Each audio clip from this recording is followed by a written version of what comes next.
إن الحمد لله نحمده ونستعينه ونستغفره ونؤمن به ونتوكل عليه ونعوذ بالله من شرور أنفسنا وسيئات أعمالنا من يهده الله فلا مضل له ومن يضلله فلا هادي له وأشهد أن لا إله إلا الله وحده لا شريك له وأشهد أن محمدا عبده ورسوله أما بعد فإن خير الحديث كتاب الله وخير الهدي هدي محمد صلى الله عليه وسلم وشر الأمور محدثاتها وكل محدثة بدعة وكل بدعة ضلالة وكل ضلالة في النار.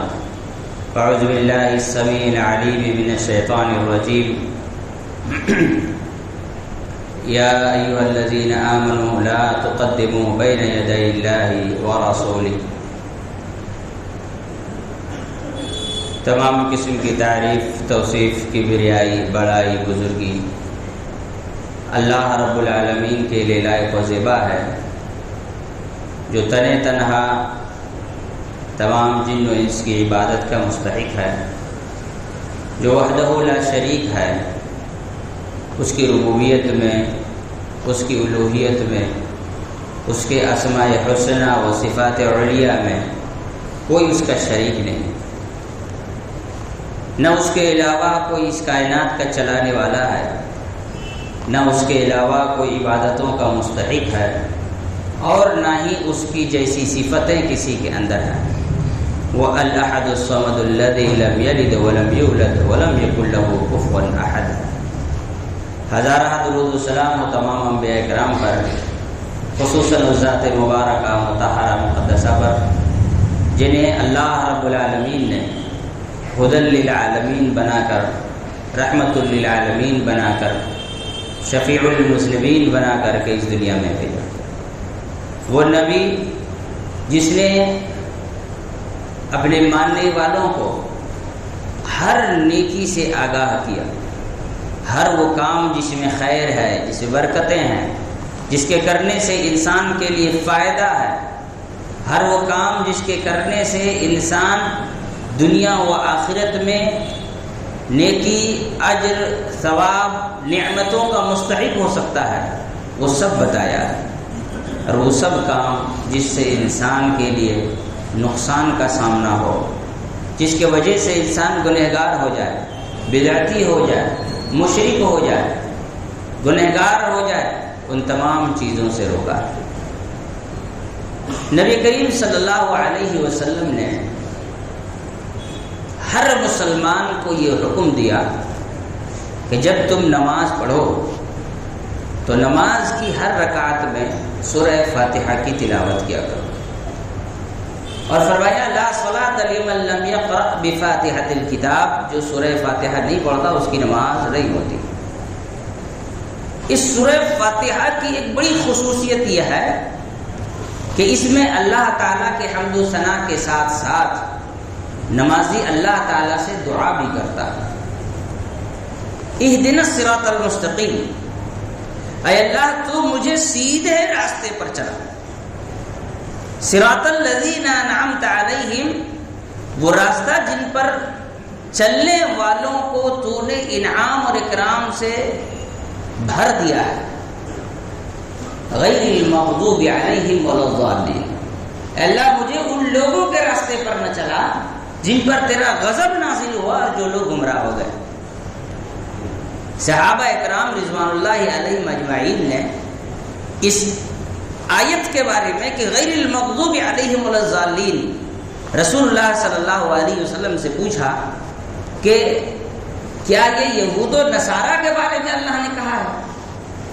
تو نبی کریم صلی اللہ علیہ وسلم نے فرمایا فمن، اگر وہ نہیں تو پھر کون ہو سکتا ہے؟ تو اس سورہ فاتحہ میں انسان روزانہ جتنی رکعت نماز پڑھتا ہے دعا کرتا ہے کہ اللہ تو ہم کو یہود کے راستے پر، نصارہ کے راستے پر چلنے سے بچا لے، تو ہمیں اس راستے پر چلنے نہ دے، ہمیں روک لے۔ وجہ کیا تھی؟ وجہ یہ ہے یہودیوں نے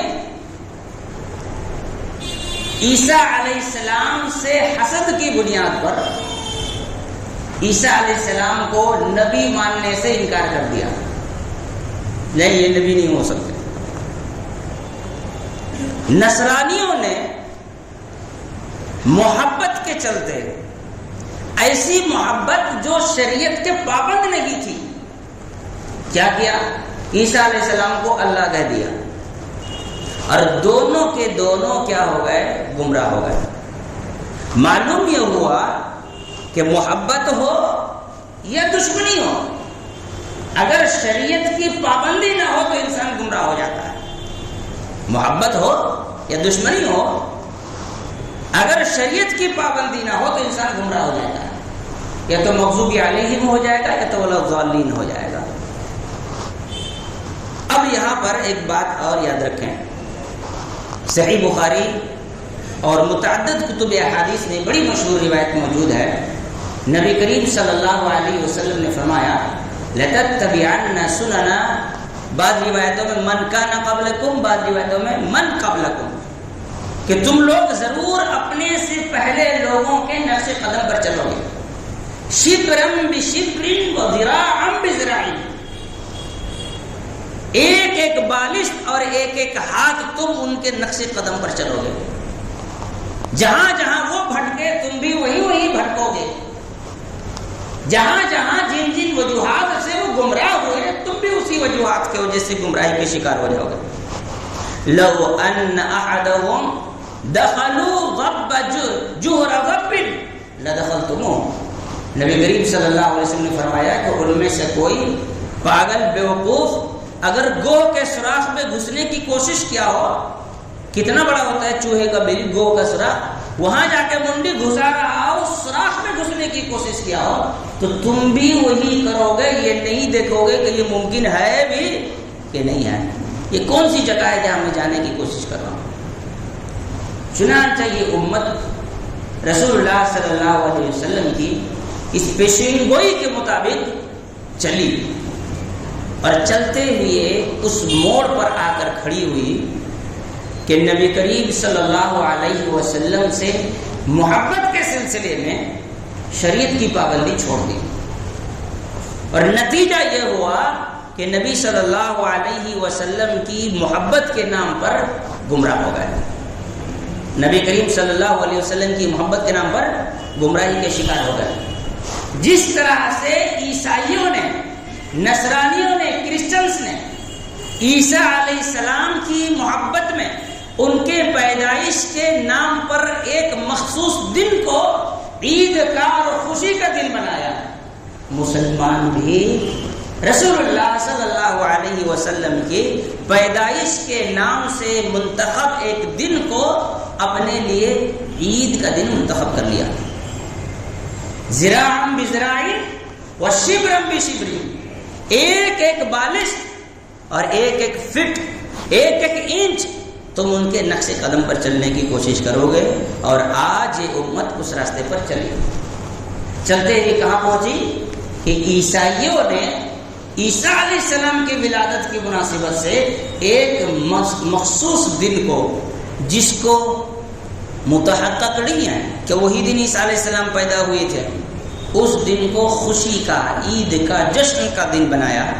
ہمارے مسلمانوں نے بھی رسول اللہ صلی اللہ علیہ وسلم کی ولادت کے ایک ایسے دن کو، جس کی تحقیق نہیں ہے کہ اسی دن ولادت ہوئی، اسے عید کا دن بنا لیا ہے اور عید منانے لگے۔ اللہ کے رسول صلی اللہ علیہ وسلم مدینہ تشریف لائے۔ مدینہ آتے ہی نبی کریم صلی اللہ علیہ وسلم نے کچھ دنوں بعد دیکھا کہ مدینہ کے لوگ تہوار منا رہے ہیں، تو رسول اللہ صلی اللہ علیہ وسلم نے فرمایا یہ کیا ہے؟ کہا یہ ہماری تہوار ہے، ہم عید منا رہے ہیں، یہ ہمارے سال کے اس مناسبت سے یہ تہوار کا دن ہوتا ہے۔ نبی کریم صلی اللہ علیہ وسلم نے فرمایا اللہ تعالیٰ تمہارے لیے اس سے بہتر 2 دنوں کو عید کے لیے منتخب کیا ہے، ایک یوم الفطر، ایک یوم الاضحیٰ، ایک عید الفطر اور ایک عید الاضحیٰ، یہ 2 عیدیں اللہ نے تمہیں دی ہیں۔ ایک تیسری روایت میں نبی کریم صلی اللہ علیہ وسلم سے بات منقول ہے کہ نبی کریم صلی اللہ علیہ وسلم نے فرمایا جمعہ کا دن مسلمانوں کے لیے عید کا دن ہے۔ اب یہاں رک کر تھوڑے سے مسئلے کو ہم سمجھتے ہیں۔ مسئلہ کیا ہے؟ عید کی نماز واجب ہے کہ سنت مؤکدہ؟ مختلف فرقوں کے اعتبار سے اس میں اختلاف ہے۔ جمعہ کی نماز واجب ہے، اس میں کسی فرقے میں اختلاف نہیں ہے، کسی میں اختلاف نہیں ہے۔ شیعہ تک کے یہاں پر بھی اس میں اختلاف نہیں ہے، سب اس بات پر متفق ہیں کہ جمعہ کی نماز واجب ہے، جمعہ پڑھنی ہوگی۔ یہ امت جس نماز میں قطعاً اختلاف نہیں ہے اس میں کتنا زیادہ جوش و جذبے سے آتی ہے۔ آج بھی 25% سے زائد مسلمان جمعہ کی نماز نہیں پڑھتے ہیں، اس سے زیادہ مسلمان جمعہ کی نماز نہیں پڑھتے ہیں لیکن عید پڑھتے ہیں۔ لیکن یہ بھی یاد رکھیں کہ وہ لوگ جو عید میں بھی کوتاہی برتتے ہیں وہ 12 ربیع الاول کو کوتاہی نہیں برتتے ہیں۔ شریعت نے جس پر جتنا زیادہ زور دیا ہے اس میں مسلمان اتنا زیادہ ڈھیلا اور کمزور ہوتا چلا جا رہا ہے۔ مسلمانوں کو اللہ رب العالمین نے ہفتے میں ایک دن عید کا دیا، جمعہ کا دن۔ نبی کریم صلی اللہ علیہ وسلم کی پیدائش کب ہوئی؟ یوم الاثنین، سوموار جس کو کہتے ہیں، پیر جسے کہا جاتا ہے، کہیں کہیں دوشنبہ کہا جاتا ہے، فارسی الفاظ ہے دوشنبہ۔ پیر کے دن اللہ کے رسول صلی اللہ علیہ وسلم پیدا ہوئے۔ کیا اللہ رب العالمین اگر چاہتا تو جو جمعہ کی فضیلتیں ہیں وہ پیر میں شفٹ نہیں کر سکتا تھا؟ یہ جو جمعہ کے دن کو اللہ تعالیٰ نے عید کا دن بنایا، اللہ تعالیٰ کو تو اس بات کا علم ہے کہ میں نے اپنے نبی کو اس دنیا میں پیر کے دن پیدا کیا ہے، اس امت کے لیے یہ دن خوشی کا ہونا چاہیے، تو ہفتہ واری عید پیر کو ہوتا، جمعہ کو نہ ہوتا۔ جیسے ہم جمعہ کے دن اکٹھا ہو رہے ہیں، جمعہ کی نماز پڑھ رہے ہیں، پیر کے دن جمع ہوتے، لیکن اللہ رب العالمین نے ایسا کیا نہیں کیا۔ اس کا مطلب یہ ہے کہ اللہ رب العالمین کی نظر میں ولادت رسول کی اہمیت اتنی نہیں ہے جتنی دنیا کے لوگوں نے بنا رکھا ہے۔ دوسری بات، نبی کریم صلی اللہ علیہ وسلم ہر پیر کو روزہ رکھتے تھے اور کہا میں اس دن پیدا ہوتا ہوں، میں اس دن پیدا ہوا تھا اسی لیے میں روزہ رکھتا ہوں۔ سب کو معلوم ہے عید کے دن روزہ رکھنا حرام ہے، عید کے دن روزہ رکھنا حرام ہے۔ یہ اللہ رب العالمین کی حکمت ہے کہ نبی کریم صلی اللہ علیہ وسلم سے اس دن روزہ رکھوا کر کے دنیا کو یہ پیغام دیا کہ میری ولادت کا دن عید کا دن ہو ہی نہیں سکتا، میری ولادت کا دن عید کا دن ہو ہی نہیں سکتا۔ اسی لیے اللہ کے رسول صلی اللہ علیہ وسلم نے سوموار کے دن روزہ رکھا اور دنیا کو پیغام دیا کہ یہ روزہ رکھو، اس دن جشن اور عید نہ مناؤ، کیونکہ عید کے دن روزہ رکھنا کیا ہے؟ حرام ہے۔ ایک اللہ کے نظر میں سوموار کی حیثیت جس دن نبی صلی اللہ علیہ وسلم پیدا ہوئی، رسول اللہ صلی اللہ علیہ وسلم کے نظر میں۔ اب آتے ہیں صحابہ کرام کے نظر میں۔ حضرت امیر معاویہ رضی اللہ تعالی عنہ نے حضرت عمر بن خطاب رضی اللہ تعالی عنہ کو خط لکھا، کہا کہ آپ کے جو خط آتے ہیں پتہ نہیں چلتا ہے کہ کون سا پہلا ہے کون سا بعد کا ہے، اس میں کچھ ڈیٹ وغیرہ لکھا کیجئے، تاریخ لکھا کیجئے، کچھ سسٹم بنایا جائے اس کا۔ تو حضرت عمر فاروق رضی اللہ تعالی عنہ نے، جیسا کہ حافظ ابن حجر اسقلانی رحمۃ اللہ علیہ کے بارے میں آتا ہے کہ انہوں نے فتح الباری میں اس کا ذکر کیا ہے، صحابہ کرام کو اکٹھا کیا، بیٹھایا، مشورے کیے۔ مشورہ کرنے کے وقت یہ بات آئی کہ نبی صلی اللہ علیہ وسلم کے امت کے لیے ایک مخصوص تاریخ کا سسٹم ہونا چاہیے، ہم دوسروں کے تاریخ کے سسٹم کو نہیں لیں گے، اپنا ہمارا ایک سسٹم ہوگا۔ سب نے مشورہ دیا، یہ بھی مشورہ آیا کہ رسول اللہ صلی اللہ علیہ وسلم کے پیدائش کے اعتبار سے اسلامی کیلنڈر کی شروعات کی جائے ربیع الاول کے مہینے میں۔ حضرت عمر بن خطاب رضی اللہ تعالیٰ نے اس مشورے کو ریجیکٹ کر دیا کہ نہیں، رسول اللہ صلی اللہ علیہ وسلم کی پیدائش کے مہینے کے اعتبار سے ہم اسلامی کیلنڈر کی شروعات نہیں کریں گے، اس لیے کہ نبی صلی اللہ علیہ وسلم کی ولادت کے مقابلے میں نبی کی نبوت زیادہ اہمیت کے حامل ہے۔ اللہ تعالیٰ نے رسول اللہ صلی اللہ علیہ وسلم کو جس دن نبی بنایا وہ دن سب سے زیادہ اہمیت رکھتا ہے۔ پھر کچھ لوگوں نے کہا یقیناً وہ اہمیت کا حامل ہے، لیکن اسلام کی ہسٹری میں ایک اہم ترین ٹرننگ پوائنٹ، ایک موڑ تھا جہاں مسلمانوں کی زندگی میں تبدیلی آئی، وہ ہجرت کا موقع تھا۔ چنانچہ نبی کریم صلی اللہ علیہ وسلم کے ہجرت کی مناسبت سے، بلکہ مسلمانوں کی ہجرت کی مناسبت سے، کیونکہ رسول اللہ صلی اللہ علیہ وسلم محرم کے مہینے میں ہجرت نہیں کیے تھے، سفر کے مہینے میں ہجرت کیے تھے۔ مسلمانوں نے ہجرت کی ابتدا محرم میں کی تھی، چنانچہ پوری امت کو نظر میں رکھتے ہوئے عمر بن خطاب رضی اللہ تعالی عنہ نے ہجرت کے مناسبت سے محرم کے مہینے کو اسلامی کیلنڈر کا پہلا مہینہ قرار دیا۔ صحابہ اکرام کی نظر میں ولادت رسول کی اہمیت کس درجے کی ہے اور کس اعتبار سے ہے، اسے دیکھنے کی ضرورت ہے۔ چلے بات آگے بڑھاتے ہیں۔ کیا نبی صلی اللہ علیہ وسلم کی ولادت ہمارے لیے خوشی کی بات نہیں ہے؟ جبکہ اللہ تعالیٰ نے قرآن مجید میں نعمتوں پر فلیفرحوا، خوشی مناؤ کا لفظ استعمال کیا ہے۔ یقیناً نبی کریم صلی اللہ علیہ وسلم کی ولادت ہمارے لیے خوشی کی بات ہے، لیکن یہ خوشی 360 دن 24 گھنٹے 7 دن ہفتے کے اور 12 مہینے کے لیے ہے، ایک دن کے چند گھنٹوں کے محفل کے لیے نہیں ہے۔ ہمارے یہاں بہت سارے لوگ مدرس ڈے مناتے ہیں، جاتے ہیں خاص دن میں اولڈ ایج ہاؤس میں بیٹھی ہوئی ماں کے پاس، آزو بازو میں بیٹھ کر تھوڑا سیلفی لیتے ہیں، 1-2 ٹھو پھول 2-4 ٹھو گلاب دیتے ہیں اور فوٹو کھینچ کے چلے آتے ہیں۔ مسلمان ان کو کیا کہتے ہیں؟ ماں سے محبت سال بھر کرنی چاہیے۔ مسلمانوں کے یہاں ایوری ڈے از اے مدرس ڈے۔ کتنے سارے مسلمان اپنے اسٹیٹس میں لکھتے ہیں، ہم ایگری کرتے ہیں، ہم اس بات سے اتفاق رکھتے ہیں کہ مسلمان کے لیے ہر دن ماں کی خدمت کے لیے ہے، سال میں ایک دن مدرس ڈے منانا جائز نہیں ہے نا؟ تو مسلمان کو تو ہر دن نبی سے محبت ہونی چاہیے نا، پھر سال میں ایک دن چند گھنٹوں کے لیے محبت کا کیا معنی رکھتا ہے؟ وہی چیز یہاں بھی شفٹ کرو، سمجھو۔ اس کا مطلب ہمارے مسلمان کیا کہتے ہیں؟ غیر مسلموں کو مدرس ڈے وہ مناتا ہے جسے ماں سے محبت نہیں ہے، تو ہم پھر یہ کہیں گے عید میلاد وہ مناتا ہے جس کو نبی سے محبت نہیں ہے۔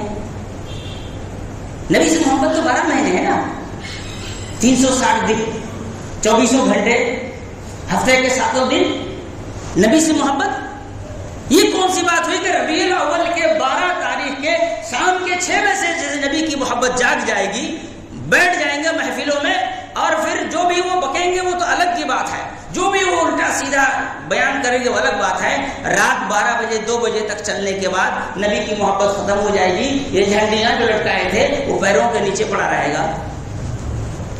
وہی لوگ جو نبی کے نام کے محفل سجائے تھے فجر چھوڑ کر سوتے رہیں گے۔ یہ کون سی نبی کی محبت ہے بھائی؟ نبی کی محبت کیا ہے؟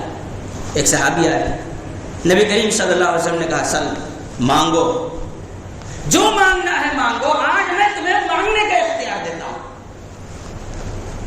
صحابی نے سوچا کیا مانگے؟ کسی شاعر نے کہا نا، سب کچھ مانگ لیا اللہ سے، تجھے مانگ کر اٹھتے نہیں ہاتھ میرے اس دعا کے بعد، کہ زندگی میں اور کیا چاہیے؟ نبی کا ساتھی بننے کا موقع ملا، نبی کی صحبت ملی، صحابی بننے کا موقع ملا، نبی سے ملنے کا، نبی کو دیکھنے کا، نبی سے بات کرنے کا موقع ملا، نبی سے ڈائریکٹ سیکھنے کا موقع ملا، نبی کے پیچھے کھڑے ہو کر نماز پڑھنے کا موقع ملا، اور کیا چاہیے مجھے؟ تو کہا یا رسول اللہ، ہے ایک ڈیمانڈ ہے، جیسے دنیا میں ساتھ ہے نا، جنت میں بھی آپ کا ساتھ چاہتا ہوں، اسألک مرافقتک فی الجنہ، اے اللہ کے رسول صلی اللہ علیہ وسلم میں جنت میں آپ کے ساتھ رہنا چاہتا ہوں۔ محبت تو اسی کو کہتے ہیں، محبت یہی نا۔ تو نبی کریم صلی اللہ علیہ وسلم نے کہا مانگی تو بڑی چیز ہے، ناممکن نہیں ہے، لیکن اس کے لیے تمہیں کچھ محنت کرنی ہوگی۔ کیا کہا؟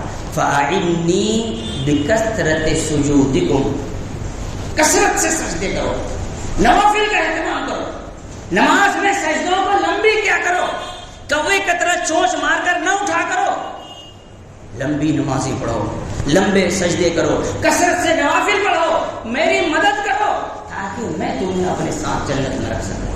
تو نبی سے محبت کی سب سے بڑی دلیل یہ ہے کہ آدمی نماز کی پابندی کرے، 5 وقت کی نماز پڑھے اور نوافل کا اہتمام کرے، لمبوں سجدے کو مختصر نہیں لمبی کرے۔ یہ نبی سے محبت ہے۔ اچھل اچھل کر نبی سے محبت کے نام پر ڈھول بجانے سے محبت کے دعوے جھوٹے ہی ثابت ہوتے ہیں۔ نبی سے محبت کیا بات کرتے ہیں مولانا، دلیل تو دے رہے تھے، واہ ماشاءاللہ سبحان اللہ کیا دلیل ہے۔ نبی صلی اللہ علیہ وسلم نے فرمایا، فلاں نے فرمایا، فلاں نے فرمایا، حدیثیں، روایتیں، اقوال بزرگوں کے، کیا جواب؟ سنیے ایک واقعہ، امام محمد بن حنبل رحمۃ اللہ علیہ اور ایک بہت بڑے محدث یحییٰ ابن معین رحمہ اللہ، دونوں ایک ساتھ ایک گاؤں میں گئے، مسجد گئے، نماز پڑھی، ایک آدمی کھڑا ہوا، الفاظ ہے اس میں القصاص، قصہ سنانے والا، چلا بلا مار کے آیا ہوگا، قصہ سنائے گا، کھڑا ہوا، کھڑے ہو کر کہتا ہے اخبرنی احمد بن حنبل، پھر ایک روایت پڑھتا ہے اخبرنی یحییٰ ابن معین، اور حدیثیں سنا رہا ہے۔ امام محمد بن حنبل نے امام یحییٰ ابن معین کو دیکھا، تم نے سنایا تھا یہ حدیث؟ بولے میں تو خود پہلی بار سن رہا ہوں۔ پھر ایک روایت سنایا تو یحییٰ ابن معین رحمہ اللہ نے امام محمد بن حنبل رحمہ اللہ سے کہا بھیا آپ نے پڑھا تھا کیا؟ سنایا نہیں تو میں تو اسے جانتا تک نہیں ہوں، یہ لوگ ہمارے نام سے حدیثیں سنا رہے ہیں۔ محفل ختم ہوئی، لوگ دھیرے دھیرے نکل کر چلے گئے، امام محمد بن حنبل اور امام یحییٰ ابن معین نے اس کو پکڑا، کہا کہ بھائی تم جو حدیثیں سنا رہے ہو تم نے امام محمد بن حنبل سے یحییٰ ابن معین سے سنا ہے؟ کہا ہاں بالکل۔ کہا بیوقوف میں یحییٰ ابن معین ہوں اور یہ احمد بن حنبل ہے، ہم تو تمہیں جانتے تک نہیں۔ جب انسان دھندا بنا لے دین کو تو اس کی ڈھٹائی کتنی ہوتی آپ دیکھیے۔ اس نے کہا لم ازل اسمع ان یحییٰ ابن معین رجل احمق، میں تو سنتا تھا کہ یحییٰ ابن معین کوئی بیوقوف آدمی ہے، آج میں نے دیکھ بھی لیا۔ بڑا عجیب بات ہے، ہمارے نام سے حدیثیں سنا رہا ہے، ہم کو ہی بیوقوف کہہ رہا ہے، کیا وجہ ہے؟ بولے دنیا میں اکیلے تم ہی یحییٰ ابن معین اور احمد ابن حنبل ہو، میرے پاس ایسے 17 یحییٰ ابن معین اور احمد ابن حنبل ہیں۔ بات سمجھ میں آئی؟ نہیں، جب انسان دین کا دھندا بناتا ہے تو ایسی روایتیں پیش کرے گا اور ایسے ناموں سے پیش کرے گا کہ لوگوں کو سمجھ نہیں آئے گا۔ یہ کب کا واقعہ ہے؟ یہ نبی صلی اللہ علیہ وسلم کی وفات کے صرف 200 سال کے بعد کا واقعہ ہے۔ آج تو 1450 سال ہو گئے، ڈھٹائی کتنی آگے پہنچ گئی ہوگی، ہمت کتنی آگے نکل گئی ہوگی، اس کا کوئی حساب ہے؟ حدیثیں، کون سی حدیث جو نبی نے نہیں کہا ہے نا؟ آیتیں، وہ تفسیر جو نبی نے نہیں کہا، صحابہ نے نہیں کہا، محدثین اعظام نے نہیں کہا، وہ واقعات جو کسی نے نہیں سنا، وہ روایتیں جو کسی نے نہیں لکھا، بس تازہ تازہ گڑھ کر کے مولوی اپنے گھر سے لایا، اللہ کے لوگوں کو سنا رہا ہے۔ نبی صلی اللہ علیہ وسلم کے ایک مولوی تقریر کرتا ہے، جھنڈے ہمارے، پیسہ ہمارا، پبلک ہماری، اسٹیج ہمارا، سب کچھ ہمارا، ان وہابیوں کو تکلیف کیوں ہوتی ہے؟ بھائی سب تمہارا، شریعت تمہاری نہیں۔ تم کہہ دو کہ ہم مسلمان نہیں ہیں، ہم تمہیں کچھ نہ کہیں، تم کہہ دو ہم یہ اسلام کے نام پر نہیں کر رہے ہیں، ہم کچھ نہ کہیں، تم کہہ دو ہم شریعت کے نام پر نہیں کر رہے ہیں، ایسے ہی میلہ ٹھیلا لگائے ہیں پاگلوں کی طرح، ہم کچھ نہ کہیں۔ تم تو شریعت کے نام پہ کر رہے ہو نا، شریعت تو تمہاری نہیں ہے، اسی لیے ہمیں تکلیف ہے۔ لگاؤ اتنے جھنڈے کہ ان لوگوں کو تکلیف ہو، انہیں قبر میں بھی درد ہو۔ یاد رکھو قبر میں درد اسی کو ہوگی جو نبی کی مخالفت کر کے جائے گا۔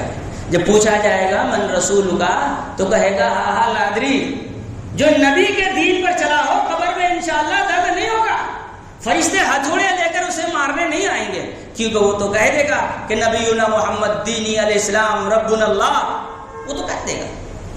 یہ تو تمہیں سوچنا ہے تمہارے زبان سے نکلیں گے بھی کہ نہیں نکلیں گے۔ پھر وہ فرشتہ اندھا اور بہرا ایسا ہتھوڑا لے کر آئے کہ اگر اس کے ذریعے احد پہاڑ کو مار دیا جائے تو وہ آٹا آٹا ہو جائے، پھر تم ہی سوچو تمہارا کیا حال ہوگا۔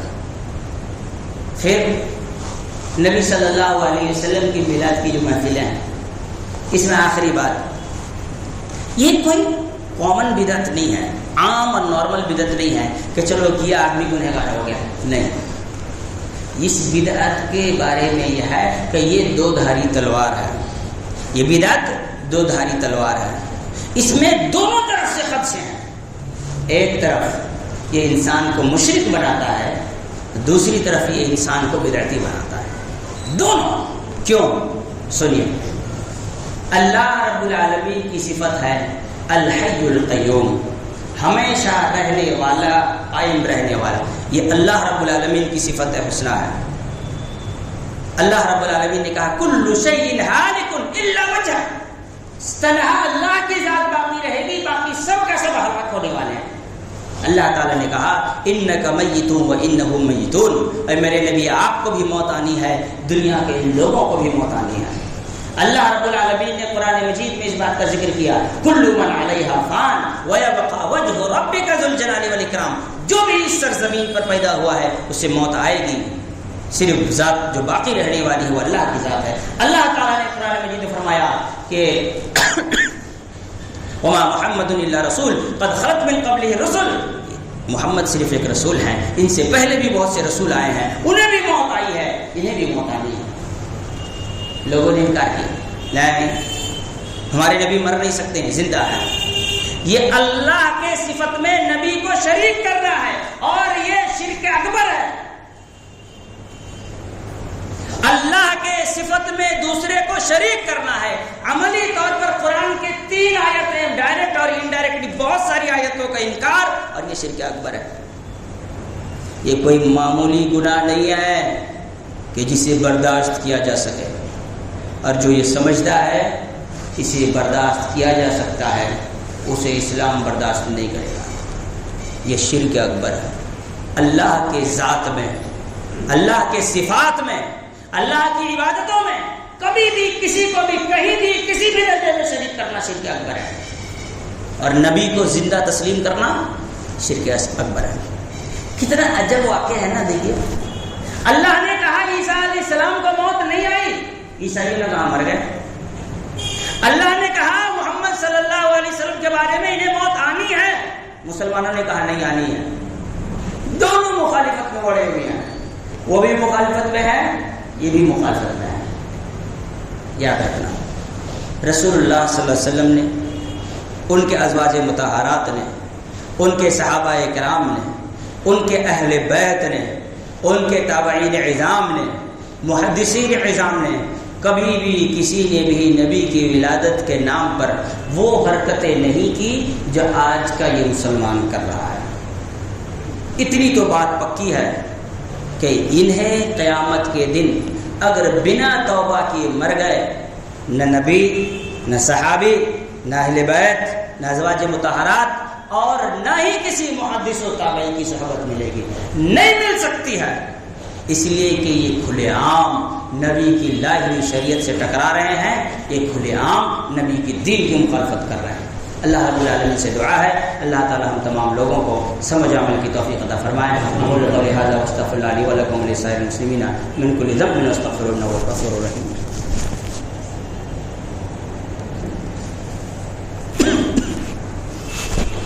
الحمدللہ کفا وسلام علی عبادی الذین اصطفی، اما بعد۔ ایک بات الگ سے بیان کرنا ہے، مسجدیں اللہ کے عبادت کے لیے ہے، یہ نہ تو بازار ہے نہ مارکیٹنگ کا اڈا ہے۔ کل بڑے دکھ اور تکلیف کا سامنا یہ ہوا، کوئی آدمی اپنا پوسٹر ہماری مسجد کے وضو خانے میں چپکا گیا، حج عمرہ ٹور ٹریولز کا کوئی پوسٹر تھا، وہ چپکا کر چلا گیا۔ یاد رکھیں ایسا کرنا قطعاً جائز اور درست نہیں ہے۔ ہماری مسجدوں کے باہر پروگرامز کے پوسٹر لگتے ہیں، پروگرامز کے علاوہ کوئی پوسٹر لگانے کی اجازت نہیں ہے۔ مسجد کے باہر بھی اگر پوسٹر لگیں گے تو دینی پروگرام کے، کسی کے کاروبار کے نہیں۔ مسجد کے اندر پروگرامز کے بھی پوسٹر نہیں لگتے ہیں، چلے جائے کہ کوئی مسجد کے وضو خانے میں اپنے کاروبار کا پوسٹر لگا کر کے جائے۔ اس طرح کی حرکت کرنے سے آپ اللہ کے یہاں گنہگار ہوں گے، اور اگر آپ پکڑ میں آ گئے تو ذمہ داران کے یہاں بھی آپ جواب دہ ہوں گے۔ اس بات کا بھرپور خیال رکھیں، اللہ کی عبادت کے لیے مسجدیں بنائی جاتی ہیں، کاروبار کے پوسٹر لگانے کے لیے نہیں۔ اللہ تعالی ہم تمام لوگوں کو مسجد کے تقدس کو سمجھنے کی توفیق عطا فرمائیں، ہمیں کتاب و سنت کی روشنی میں عمل کرنے کی توفیق عطا فرمائیں۔ قال اللہ جل وعلا ان اللہ وملائکتہ یصلون علی النبی یا ایھا الذین آمنوا صلوا علیہ وسلموا تسلیما اللهم صل علی محمد وعلی آل محمد كما صلیت علی ابراہیم وعلی آل ابراہیم انک حمید مجید اللهم بارک علی محمد وعلی آل محمد كما بارکت علی ابراہیم وعلی آل ابراہیم انک حمید مجید۔ عباد اللہ رحمکم اللہ، ان اللہ یأمر بالعدل والإحسان وإيتاء ذي القربى وينهى عن الفحشاء والمنكر والبغي يعظكم لعلكم تذكرون اذكروا الله يذكركم وادعوه يستجب لكم ولذكر الله تعالى أعلى وأولى وأجل وأتم وأكبر والله يعلم ما تصنعون۔